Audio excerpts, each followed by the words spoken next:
Okay, we'll be solving inequalities with absolute values. The rule here is that with absolute values, again, the x term of the variable needs to be on the left, whereas the inequality is going to be on the right.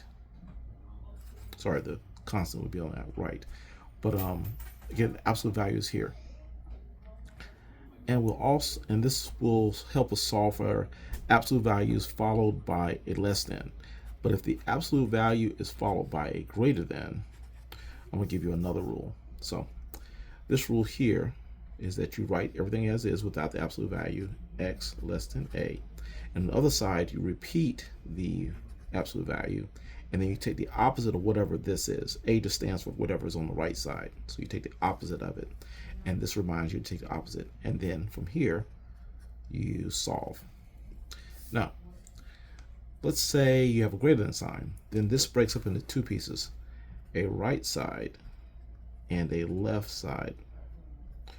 The right side is basically all of this without the absolute value. So it'll be the x greater than whatever's on this side, calling it b. But on the left side, we keep the x, but we change both of these. This changes to the less than, and this changes to the opposite of whatever b is. And then once you get that, then you go ahead and solve. And you'll get two answers here. So here we're dealing with greater than. So we start off with absolute value of x plus 6 is greater than 5. So we're going to use this right here and break this up into two pieces. The right piece will be x plus 6 is greater than 5, whereas the other side will be x plus 6 less than, that's one of the changes, and this will be negative 5. So two changes here, less than and negative 5. So let's solve the right side. So we have minus 6, and we get x is greater than, let's see here, this is going to be negative 1. Okay. On the other side, subtract 6 from both sides, we'll get x is less than negative 11.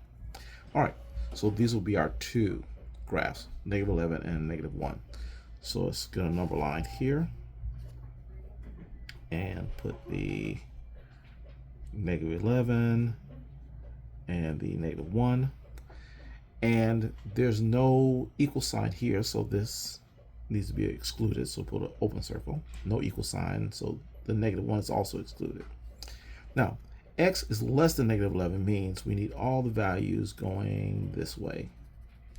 And x is greater than negative 1 means we need all the values going the other way. Okay? So our answers, our solutions are in this area and this area. Okay? That's the graph for it. Now, how do you write this as a interval notation? Well, this right here, the left side is negative infinity for this piece right here, and the right side is negative 11. So you just write it as that. And then infinities always have parentheses. And since this is not included, we'll use parentheses for this. The other side here, the way you write this part is that this is going to be negative 1 and then positive infinity. The negative 1 has a parenthesis because it's not included, and infinities always have parentheses. So your answer is actually two parts, this one and this one. So we'll use a union to say, hey, we're using everything here and we're using everything over there. All right, once again, 4x minus 6 is greater than or equal to 14. Absolute value of 4x minus 6 is greater than or equal to 14. Okay, we're going to break this into two parts, a left and a right side. So the right side will be 4x minus 6 is greater than or equal to 14, and we'll solve that. The other side will be 4x minus 6, but I'm going to have a less than or equal to and negative 14. And we'll solve that side as well. So let's start on the right. So plus 6, this gives me 4x is greater than or equal to 20. Then we'll take our 4x is greater than or equal to 20, and we'll divide both sides by 4. This will give us x is greater than or equal to 5. Okay, let's go over here and solve this one.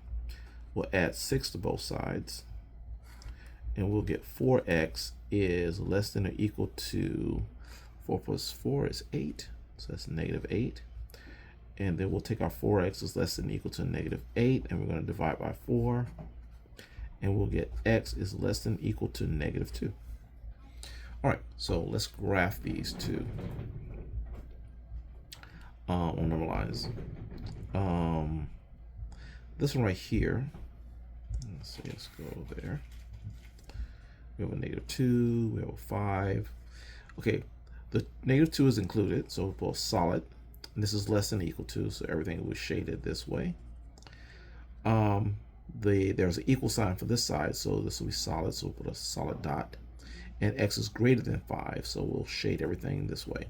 And that's your graph. Now, the interval notation for this one, -infinity for the left side and -2 for the right side. Parentheses, always for the infinities. And for this 2, since it is included because of the equal, we'll put a bracket. This side is, the left side is 5, the right side is positive infinity. The 5 will have a bracket because it's included. And the infinity always has a parenthesis.